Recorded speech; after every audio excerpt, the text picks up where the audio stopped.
Hello everyone. जैसे हम topic का नाम लिखा हूँ माइक्रो इन्वायरमेंट। माइक्रो इन्वायरमेंट देखने से पहले मार्केटिंग इन्वायरमेंट के बारे में, इन्वायरमेंट और मार्केटिंग इन्वायरमेंट क्या है वो देख लेते हैं।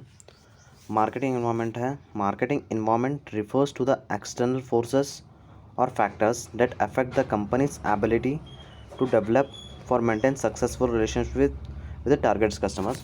मार्केटिंग इन्वायरमेंट क्या है? बाहर की चीज़ें जो कंपनी को अफेक्ट करती है अपने डिसीजंस लेने में और अपने कस्टमर्स के साथ सक्सेसफुल रिलेशनशिप रखने के लिए, इसी को ही मार्केटिंग इन्वायरमेंट कहते हैं। बाहर की चीज़ें जो भी कंपनी को अफेक्ट करती है अपने डिसीजंस लेने में और तो फिर अपने कस्टमर्स के साथ सक्सेसफुल रिलेशनशिप रखने के लिए, वही मार्केटिंग इन्वायरमेंट है। मार्केटिंग इन्वायरमेंट दो टाइप्स में डिवाइड किया गया है। फर्स्ट है माइक्रो इन्वायरमेंट और सेकंड है माइक्रो इन्वायरमेंट। माइक्रो इन्वायरमेंट मैं पिछली वीडियो में समझा चुका हूँ डिटेल में। आप जाकर चैनल में जाकर देख सकते हैं और लिंक भी डिस्क्रिप्शन में दे रहा हूँ, आप जाकर देख सकते हैं। और सेकंड, आज हम माइक्रो इन्वायरमेंट के बारे में पढ़ेंगे। माइक्रो इन्वायरमेंट क्या है देखते हैं। चलिए माइक्रो इन्वायरमेंट स्टार्ट करते हैं। माइक्रो इन्वायरमेंट का डेफिनेशन देख लेते हैं, मीनिंग देख लेते हैं क्या है। It refers to those factors which are external forces in the company's activities and do not concern the immediate environment. These are uncontrollable factor which indirectly affect the concern's ability to develop operate in market effectively. ये क्या है? बाहर की चीज़ें, यानी मतलब ये बाहर की चीज़ें कभी कभी अफेक्ट करती है, बहुत दूर की चीज़ है ये, कभी कभी अफेक्ट करती है, या तो साल में, 6 महीने में, 5 साल में, ऐसा अफेक्ट करती है। बार बार अफेक्ट नहीं करती, बस खाली एक बार अफेक्ट करती है और बहुत दिनों के बाद ऐसा अफेक्ट करती है। अब माइक्रो क्या है? बार बार अफेक्ट करती रहती है। अब माइक्रो क्या है? बहुत कम बार अफेक्ट करती है, इसको माइक्रो बोलते हैं। वो दे आर अनकंट्रोल फैक्टर, वो अनकंट्रोल फैक्टर है। इनडायरेक्ट अफेक्ट करते हैं, डायरेक्ट अफेक्ट नहीं करते, वो इनडायरेक्टली अफेक्ट करते हैं। यही माइक्रो इन्वायरमेंट है, जो बहुत ही दूर की चीज़ें कंपनी को अफेक्ट करती है, डिसीजंस लेने में, मार्केटिंग का डिसीजंस लेने में अफेक्ट करती है, वो माइक्रो इन्वायरमेंट है। ये बहुत बहुत बहुत कम आते हैं, मतलब बार बार नहीं आते, बहुत कम बार, 6 महीने के बार, साल में, 5 साल में ऐसे आते हैं। फर्स्ट फैक्टर देखते हैं माइक्रो इन्वायरमेंट का फर्स्ट फैक्टर है political and legal factor. Heading से ही मालूम होगा पॉलिटिकल किसे कहते हैं और लीगल किसे कहते हैं, ये तो आपको मालूम है। ये देखते हैं इसके बारे में क्या है, देखते हैं ये कैसा अफेक्ट करता है कंपनी को।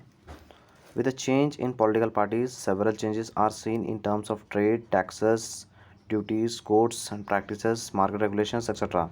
So the firm has to comply with all these changes, and the violation of which could penalize its business operations. अब जैसे कोई भी पॉलिटिकल पार्टी 5 साल में एक बार बदलती है। अब 5 साल में बदले के बाद वो नई पार्टी क्या करती है? अपने रूल्स रेगुलेशंस लाती है जो मार्केट को फ़ायदा हो, नए नए चेंजेस आते हैं। अब नए नए चेंजेस तो ये कंपनी को क्या अफेक्ट करता है? वो जो पिछली पार्टीज़ के हिसाब से ना प्रोडक्ट बना रहे थे, अब नई पार्टीज आके नए नए रूल्स बना दी, तो उस हिसाब से अब इनको प्रोडक्ट बनाना है, इसलिए इन्होंने अफेक्ट होता है। नए चेंजेस अडॉप्ट करने के लिए तो टाइम लगता है, इसलिए उन्हें अफेक्ट करता है। सो कंपनी क्या करना, वो सब चेंजेस को अडॉप्ट करना और उसी के हिसाब से प्रोडक्ट बनाना, तो ये ज़्यादा अफेक्ट नहीं करता। अगर उसके अगेंस्ट जाके प्रोडक्ट बनाएंगे तो वो अफेक्ट करेगा।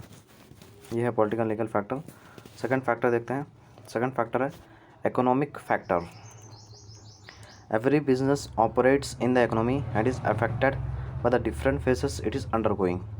In the case of recession, the marketing practices should be different as what are followed during the inflation period. अब कोई भी कंपनी क्या है, अब कुछ फ़ायदा हो या कुछ उनके पैसा मिले, उसी के लिए तो बिज़नेस करता है। कोई भी कंपनी ऐसा नहीं है जो पब्लिक के फ़ायदे के लिए बिज़नेस करे। हर कंपनी कुछ पैसे कमाने के लिए बिज़नेस करती है। और ये बहुत, जब पैसा कमाने का आता तो ये अफेक्ट करता डिफरेंट फेसेस में, अफेक्ट करता। जब आपकी सेल्स कम हो रही, यानी इन पीरियड ऑफ रिसेशन, जब आपकी सेल्स कम हो रही, तो आप अपने प्रोडक्ट का प्राइस कम रख दो या तो फिर कुछ डिस्काउंट्स दे दो या कुछ ऑफ़र दे दो, तो आपका प्रोडक्ट सेल होगा।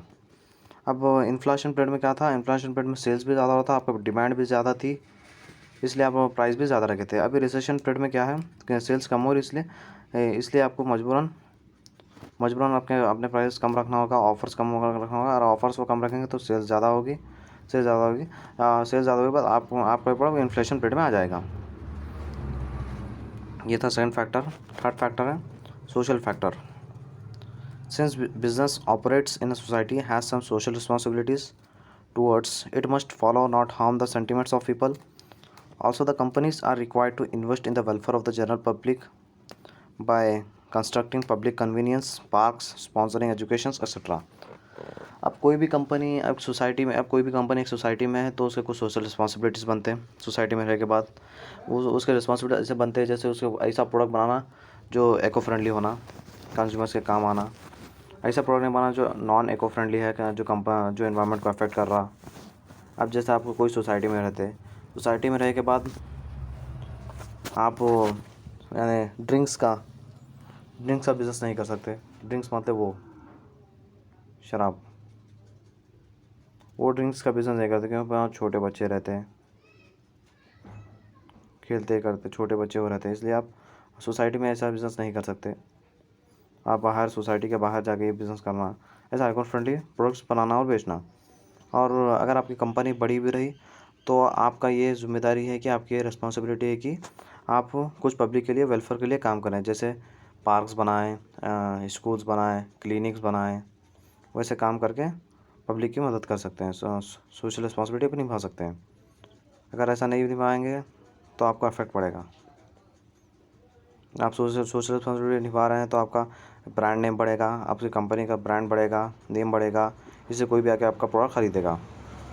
ये था सोशल फैक्टर। लास्ट फैक्टर देखते हैं हमारा टेक्नोलॉजिकल फैक्टर। टेक्नोलॉजी नाम देखते ही पता होगा कि हमारी टेक्नोलॉजी कितनी बढ़ रही है।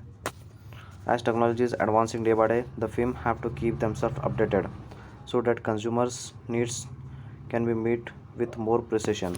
अब जैसे हमारी टेक्नोलॉजी डे बाय डे बढ़ते जा रही है, अब देखिए आप एक 10-12 साल की बात ले लीजिए तो ज़्यादा एडवर्टाइजमेंट्स वो ये नहीं थे, सेल्स प्रमोशन एफर्ट ज़्यादा नहीं थे, खाली जाके पर्सनल सेलिंग होती थी, फेस टू फेस जाके प्रोडक्ट के बारे में बताते थे ऐसा प्रोडक्ट है ऐसा प्रोडक्ट है बोल। अब तो एडवर्टाइजमेंट इतनी बढ़ गई है कि कोई सेल्स पर्सन को जाके बताना नहीं पड़ रहा। हर कोई प्लेटफॉर्म से, जैसे नेट प्लेटफॉर्म, यूट्यूब, टीवी में ऐड दे दें तो आपका प्रोडक्ट अपना फेमस होगा।